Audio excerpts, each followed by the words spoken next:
Hey, who doesn't like a cold beer every now and then? We all have our favorites. There's ales, stouts, lagers, porters. Now the latest craze is ready-to-drink cocktails and seltzers. How do you make sense of it all? Well, it's a good thing we have the gurus from Katcef Brothers to sort it all out. Sit back, relax, eavesdrop for a bit as we talk about the latest beers, seltzers, cocktails, and the best local events that need to be on your calendar. You ready? Let's get to it. I am so happy to be out here on a picnic table in 92-degree heat with the folks from Katcef Brothers again. This is so cool. This is the first time we've been in person since probably about 6 months, I guess. We were here in November? December? It was like November, December or something like that before we went into the big surge of COVID. Veterans Day, November 11th. I know we were out at Heroes for the kickoff of our Military Bowl program. Now we're here again, which is absolutely awesome. Picnic tables and microphones. And beer in the background. Oh, man, there's a good name for a band or something like that. Picnic tables and microphones. But it's funny to see how different people are reacting to different things. I know that a lot of the Maritime Museum, the Tides and Tunes, unfortunately, they've been rained out, I think, twice so far. But I know their crowds are still sold out, but they're a little bit lighter than what they used to be. So I think there's some people that are still a little bit hesitant to get out. But it's so good to see. Yeah, but I'll have to say, John, they're at max capacity. They have churned some beer, some products, some Bud Light, some Blue Point. They are loving it outside. The music has been wonderful. The weather has been great outside of the last two Thursdays. A couple Thursdays. They are doing miraculously over there, and especially with the Womalee cruises. I know you've been on a few a time or two. With our ready-to-drink cocktails from Devil's Backbone, that Orange Smash seems to be They invited me to go on the Womalee to escort the tall ships in for the 4th of July, which is really kind of cool. And then they had the party right there at City Dock and everything else. It was wonderful. 4th of July, it was good to see the crowds out. I think we're coming out of this. I know traffic's bad in D.C. Yeah. That's a sign. That's a sign for coming back. Well, I remember my girlfriend was in D.C. She works in D.C. and she went in, in the middle of this thing to get something out of her office. And she said, "Oh my God, this is great. I just cruised right in up Pennsylvania Avenue. I just parked right in front of my office. Right. I went up, I got out." It's really bad. And I think the one thing I would say about everybody taking a break because of the COVID thing is they forgot how to drive. I mean, they come back and it's just they're sitting in their living room on their phone, looking out. I mean, there's butterflies. They are the worst drivers. I hope you guys realize this. Pay attention when you drive, please. Well, I did read a statistic from the Maryland Department of Transportation, and they were saying that the traffic numbers, even still, and this was probably about 4 weeks ago, are down 20% over pre-COVID times. Wow. However, accidents and serious accidents are up 40%. Yes. And it's people were, during the heat of COVID, there were a few people out there, but they were driving faster and more recklessly and getting dangerous accidents. And now as more people are getting back on the road, they're forgetting how to do it. I mean, I've gone around that circle in Annapolis a couple times, and I'm from Jersey. I know how to do circles, okay? So it's jug handle. I got you. Well, not jug handle. That's a different thing. The circles are, they call them roundabouts down here. I know exactly what you're talking about. But there's been quite a bit of construction down in that area, too. So I think the way of the road sometimes can be confusing. But you're exactly right. Fast and Furious 9 did come out, and I don't know why there has to be 9 of those. I'm just saying I haven't seen number 1. And I'm a firm believer in sports cars, and that's a true thing. The other thing is that I don't know, man. I mean, I've seen people do TikTok videos, and those are the same people driving cars, John. So I don't know. I mean, I'm a firm believer that humanity's doomed. I don't know. It could be TikTok. I don't get it. I'm listening to a podcast on it, trying to understand what it's all about. Small snippets of videos. I mean, I know what it is, but I don't get rationalities. I'm just too old and cranky. What? But Navy football's back in the game. They're having their Fan Fest on the 7th. They've got their opener on September 4th against Marshall here at home. I know last time you sort of let the cat out of the bag that they may be serving Budweiser in the stadium, and we'll see. I called down there, and they went, "Really?" They wouldn't answer? Wow. And I'm like, so we'll take that as a yes. They weren't ready to admit it, but it looks like a yes. So that's let's see where the road goes. But that's exciting. Things in several college football stadiums are starting to move in that direction. So Navy might be right there with them. I don't see why not. I mean, I've always said that, and honestly, as much as I love Navy football, and as much as Naval Academy Athletics loves Navy football, the alumni that come back there are not really there to see today's football team. No? They're there to see their friends. They're seeing their classmates and have a beer and out in the parking lot. Okay. And that's, so they'll go in, they'll watch the march on, and they'll go out. But Navy football is back full. I'm excited about that. And, lots of stuff going on. I mean, we're in the heat of summer right now. I wonder whether, beer even exists because everything is all about, seltzers and... ready to drink ready cocktails. To drink and smashes. Cutwater, orange crushes in a can. Cutwater has just come out with a new orange vodka smash in a can. So kind of a spinoff of the Devil's Backbone orange smash. But with orange and they also drink. have the transfusion, too. And they have the transfusion. I don't know if any of you South Carolina folks down there. Jack mentioned that. He said that was the drink in North Carolina. Well, on the golf course, yeah. North Carolina, South Carolina, Georgia, golf course specifically. That's what all golfers drink. So if you're out on any of our courses here locally, you should try a transfusion. Well, I called my daughter. After that call, I called my daughter who lives down in Wilmington, North Carolina, and said, hey, what's the deal on this transfusion? And she said, huh? And then I found out that it's a golfing drink. Is she a golfer? It's a golfing drink. It's not just a bar drink. It's a golfing drink. So I have not found that, but it looks pretty, and that's pretty much purple, and it sounds like a good drink. I can't remember exactly what Jack had said was in it. Ginger and vodka. Grape juice, ginger, and vodka. There you go. Ginger ale, I think he said. Not ginger beer. Not ginger beer, which ginger is ale. that's the dark and stormy. Yeah. Yeah.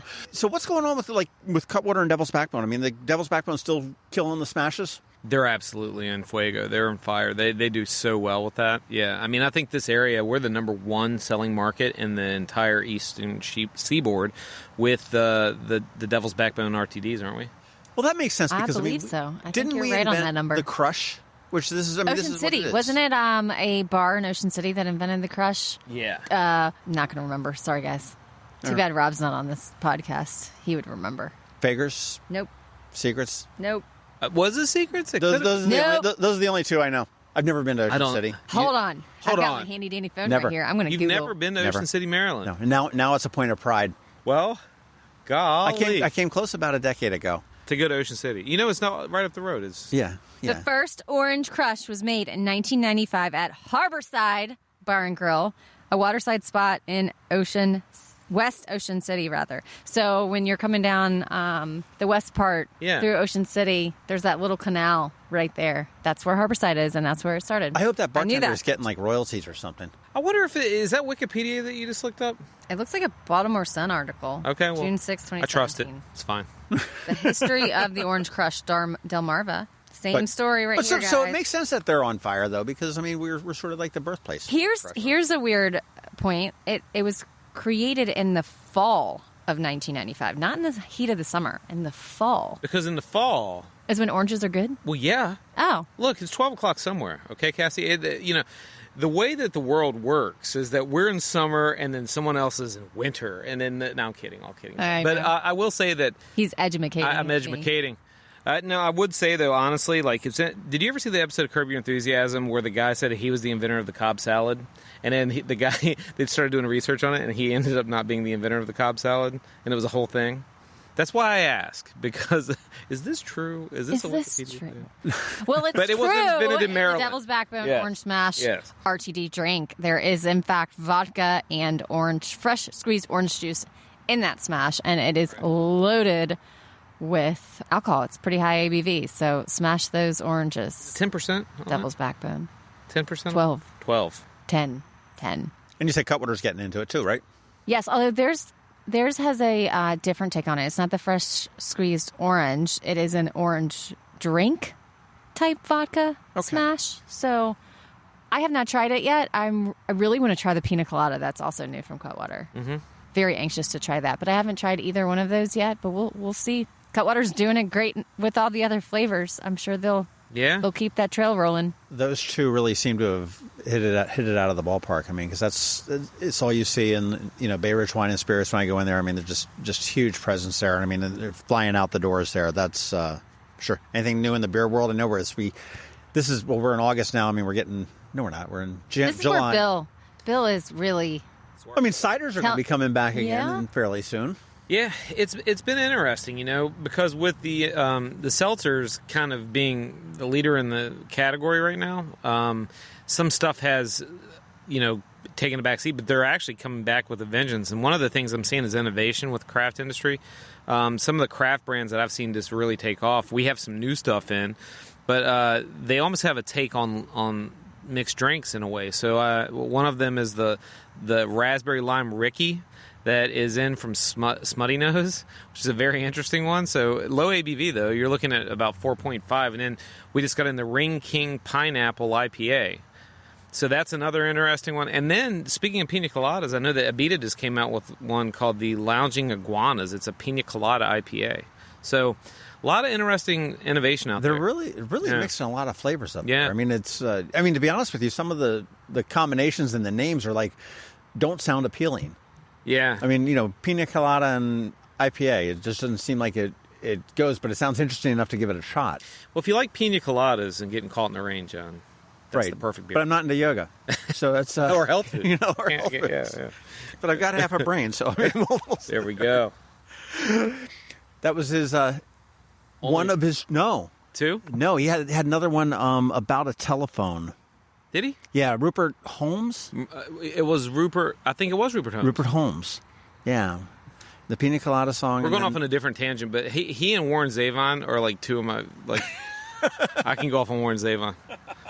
Love Warren Zevon. That's fine. So yeah, no, it's interesting to see what the beers are doing. And I've got to assume that the standards, Bud Light, and whatnot are doing well. And I know that my girlfriend's daughter and her friends are all big on the Bud Light seltzers. Yeah, and actually, and the cool variety packs, like the new out of office that is out right now. You brought that up. That's what people are flying for. How about the popsicles? Right? Oh, and the popsicles, the slushies. Yeah. Has anybody had those slushies yet? I mean, they're delicious. I can't wait to put a straw in one of those. Well, I haven't, but it was funny you mentioned that about the variety pack and the cool new packaging and stuff like that, because they specifically said, oh, we've got to go because I hear they've got, and I can't remember what liquor store it was. They've got the Tide the in there. And I'm going, you're buying it for a can that you're going to recycle? And it was like, yeah. And I'm like, well done to Budweiser. I mean, and they're coming out with new line extensions and new flavors, and but the beer product and the craft beer still all have homes. They really do, and what you're seeing is that like a resurgence in certain flavor profiles too. Like amber beers, a couple of years ago, they kind of just went the way of the dodo, and now they're coming back. So that you're seeing things that like everything circles, comes back around, sure. And flavor profiles come back around. I think every year you have a new crop of people trying different stuff, and people go back to their. So does that mean Goose Island Honkers might come back around? It could. That's an English style amber, so that could be doing that. So we'll see. All right, Chicago. Get on it. There you go. Well, that's why I've got my acid wash jeans at home. I'm ready for them to come back in with my bell bottoms. And Ladies. Who knows? Oh, Who knows? Who knows? Meanwhile, he's sitting here in yellow shorts. Yellow shorts, that's right. Sneakers. And, okay, totally off topic, Bombas socks. Have you ever heard them advertised? They're expensive as hell, but they're the best socks I've ever had. That's a great endorsement. I've heard the two guys that invented it on the radio. I've heard the radio, but I haven't. No, they're fantastic. I mean, they're expensive, and I had given somebody had said, "Oh, you got to try them," and I said, I just don't have the will to spend like $20 on a pair of socks. Yeah. And they said, "Well, look here, try this coupon." And it was somebody I didn't even know. Somebody followed me on Twitter and gave me a coupon code. I said, "All right, if we can take like 30% off, I'll splurge on a $16 pair of socks." And I did, and I absolutely love them. I probably got like $300 worth of Bombas socks now in my drawer. Really? Man. Sounds like a good stocking they'll replace for them y'all. if you lose them, if they wear out or whatever. If you lose them in the washer, they'll replace them. Really? It's got this kind of weird thing, and they're a very social company, because what they do is for every pair that you buy, they make a black or a white pair and donate it to homeless shelters. Wait a second. So you're saying that wash machines actually do eat socks? I think they've got to deal with the washing machines saying that if they're Bombas socks in there, you don't eat them, but they So this brings up a good Sorry, point. I had No. If you're driving down the road, do you ever notice you see the one single sneaker that's there for no reason? It's just like, what happened Or to the the other? one on that was the guy that almost made it across the road. But what if that was just that one Bomba sock? Then you go, hey guys, look, I don't know. Yeah. Or the one dangling You by probably the could. string. Yeah. You'd have to verify that it's a Bomba sock before they'd replace it. Why is it a single sneaker all the time, though? You ever think about that? It's like, why isn't the other sneaker nearby? Yeah, I'm guessing out of a window or Is it somebody. like a glove or something? It's like, strange. I don't know. All right. It's way off topic there. Sorry. And Cassie, last week you sent me something which was kind of interesting. You said, "Hey, check this out," and More to come. And It's usually my line. And it was like this: buy a family a meal, but there was very little to come. So what is the deal with that? That's the Stella thing, right? It is a Stella thing. So kind of like our Fill the Bud Truck program in partnership with Budweiser and our local retailers, our liquor stores, we've developed a program called Buy a Family a Meal, Pay It Forward. So we will be out at 6 different locations with Fish Paws Marketplace being the first one next Friday from 3 to 5 with the Anne Arundel County Food Bank and, of course, Stella selling these beautifully etched chalices from various countries globally for $5. And every chalice that you purchase for $5 then goes back directly to the Anne Arundel County Food Bank. And I know, John, you've probably seen in the press, you probably shared some of their stories, actually. A lot of their largest food drives have been canceled. Right. This year as well. So Neil, our owner, again, how can we help? And how can we help them not only raise food, but raise money to then give back to those families? Because believe it or not, $1 equals 3 meals, which is incredible. So $5, we're giving a family 15 meals for $5. So again, Fish Paws Marketplace, Awesome. Bella's Liquors over in Cape St. Clair on the 30th. Whitey's up, right off of 695. Whitey's Liquors there on August 6th. And then Christo's up there in Glen Burnie. They're saddling up again as well. But we're super excited, again, not only to raise money for food and meals, but to then collect food also.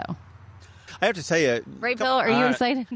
I'm just trying to figure out how they're doing that for $1 and $5 because with inflation, I need to do that. I need to figure out a way to get cheaper food. It's amazing. I mean, you guys have done that buy a lady a drink over the years. So this kind of stems from the Buy a Lady a Drink program with, again, Stella Artois, where 1 chalice equals 5 years of clean drinking water. And guys, the chalices that you're buying for $5 also gave back to those countries that needed those aqueducts and that clean water for women and their families. So you're not only are you giving back to the Anne Arundel County Food Bank for $5, you've already given back to those countries globally. So it's not only a global program, but it's a local program also. Right. I will say it's funny, a little bit off topic, but on topic. About a month and a half ago, I guess two episodes ago, we spoke with, actually it was a bonus, I don't know, but with Don Hooker and Neil Katcef about the that was wonderful. Keeping the blues alive. Yes. It was on a Zoom call, which was hysterical because we had, I think it was Neil. I think we just had like his forehead because the camera wasn't angled right on the phone. Wilson! It was great. But I'll tell you, that was one of the most downloaded podcasts that we've had of all the ones there. And we need to get Neil back on here again. I know he hesitates to do it. No, he loves to do it. And blow his own horn. So going back to that event, obviously it was the weekend that the Blues Festival was supposed to take place back at the end of May. But we raised almost 10 crates of food and made a delivery here locally. Did an amazing recap video. So grateful. The community, the neighborhoods right next door. Maryland Hall was wonderful. It's just people came out, and it was an awesome day. I was talking to the Rotary yesterday, the Annapolis Rotary, and we were talking about how this community and the larger community, Anne Arundel County, when there's a need, they step up. And I would like to think it's the same in every place, but it's probably not. But when the nonprofits are down and out, people come through. When people are hungry and in food insecure, they come through. You guys had every right in the world just to pretty much slow down and just continue serving beer. But I mean, you did the masks, you did the food drives, you're always looking to be this neighbor. And I think everyone thinks of us as a beer company. Well, we are actually now, right? A beverage company. A beverage company. We are a beverage company. But we're also community activists, and in a good way. In a great way. We're part of a number of organizations, and we give back every day and create ideas such as this one to help. Here's a question for you. You're the idea woman behind all this stuff. Okay, you've hit quite a few home runs. How many strikeouts do you have? Super Bowl. I tell you, I think people were burnt out of virtual events. I think folks were starting to get off the computer a little bit more and pay attention to some of that virtual stuff out there, and it was getting kind of staticky. I agree. Yeah. What was the best event you've done in your career here? Which was the biggest success? So I would have to go back to still our Who's Your Hero program with the Military Bowl.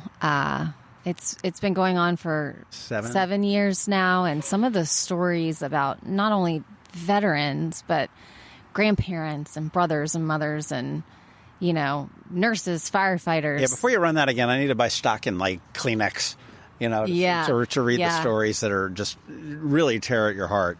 Although I will also say the Fill the Bud Truck program I was going to say that provided much more success and anticipation than I had ever thought, because I wasn't sure.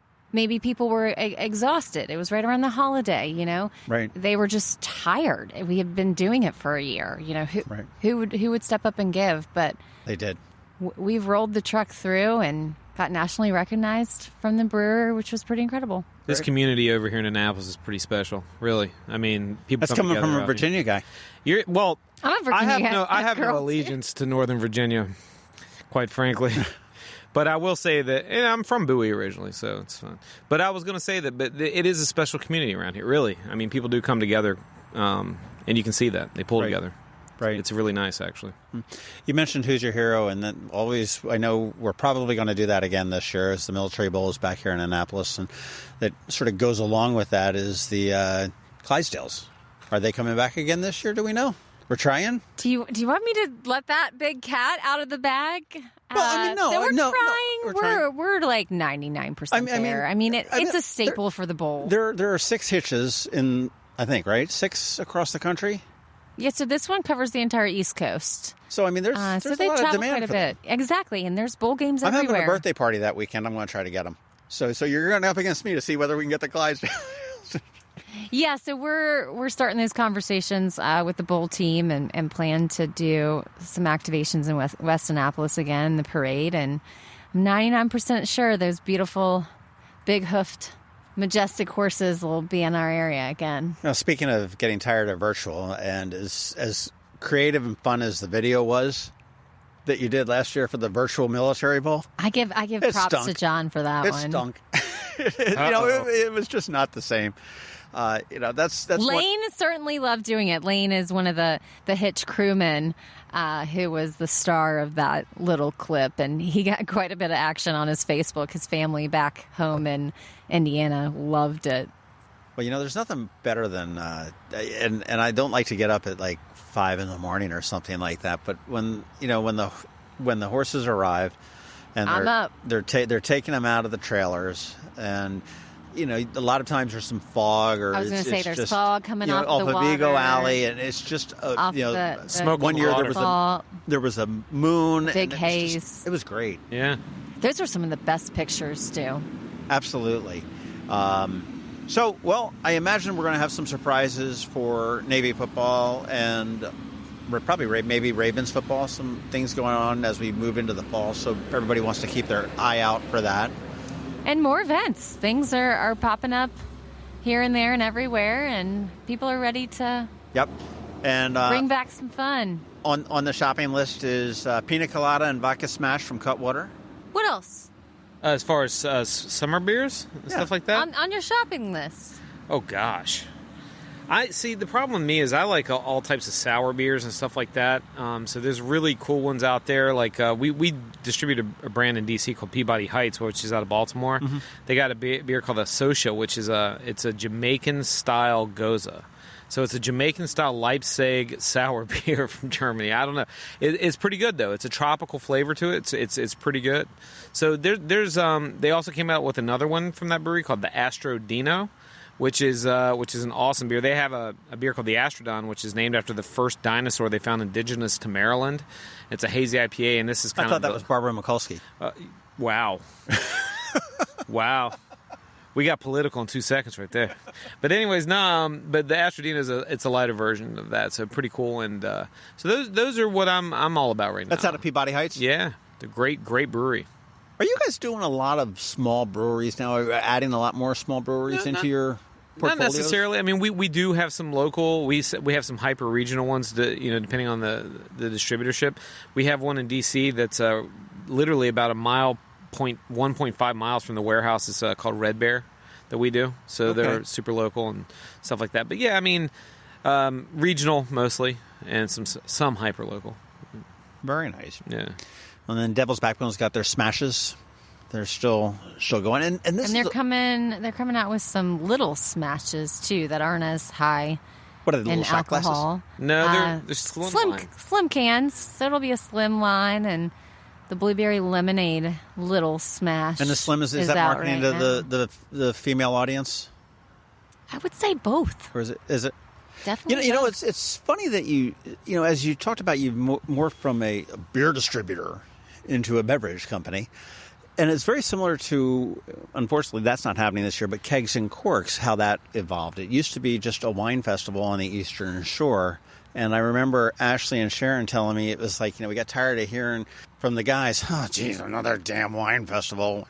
When are we going to have the beer? And they said, okay, well, let's put the two together. And Kegs and Corks was born that first year out at Blob's Park with the thunderstorm. Yep. With a thunderstorm to kick it off. Oh, it was a horrible storm. Speaking of storms, we've had some rough ones lately. Yeah. Some downpours. Yeah, oh yeah. It's only going to get worse. But we've got blue sky today, y'all. There's that Virginia voice coming out. All right, well, get on your shopping list. Cutwater, Pina Colada, their Vodka Smash, Devil's Backbone, the Little Smashes, as well as any of their beers that are out there. Peabody Heights. Love it, yeah. So Sours? If you're in the D.C. area, yeah, that's a great beer to get. And the Annapolis area, one of the things I was mentioning was the Smutty Nose cans, the Ring King Pineapple and the Raspberry Lime Ricky. Those are going to be at your specialty stores probably, and I would look for some of those. They're awesome beers. So cool. And you also want to buy a family a meal as well. That's coming up a little bit later on this month with Katcef Brothers and Stella putting that together again, doing good as they always do.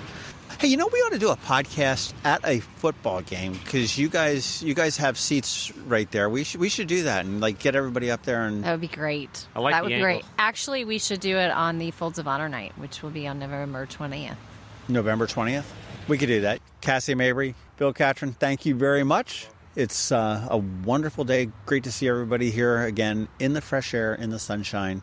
Again, go buy some of the great stuff that Katcef Brothers is putting out there on the shelves of your favorite local liquor store and into your bars and restaurants. True Food Kitchen is getting ready to open up in a couple days. Oh, that's good stuff. Have you had their lasagna? I have not. I'm going tomorrow night tonight for a soft opening. So good. Oh, I can't eat nothing but that because it was so good that I crave it every time I go in there. Okay. It's that good. Duly noted. I'm going tonight for their soft opening. Yeah. And they open tomorrow, so that'll be on my list to check it out. And that's a great addition to the town for foodies. For sure. I think so. Thank you guys very much, and we'll see you next month. Always. This Annapolis Bonus podcast has been brought to you by Katcef Brothers, the area's largest beer distributor. Please check them out at thegreatestbeers.com. Oh, and don't forget to check out IAnnapolis.net for all your local news, opinions, and events.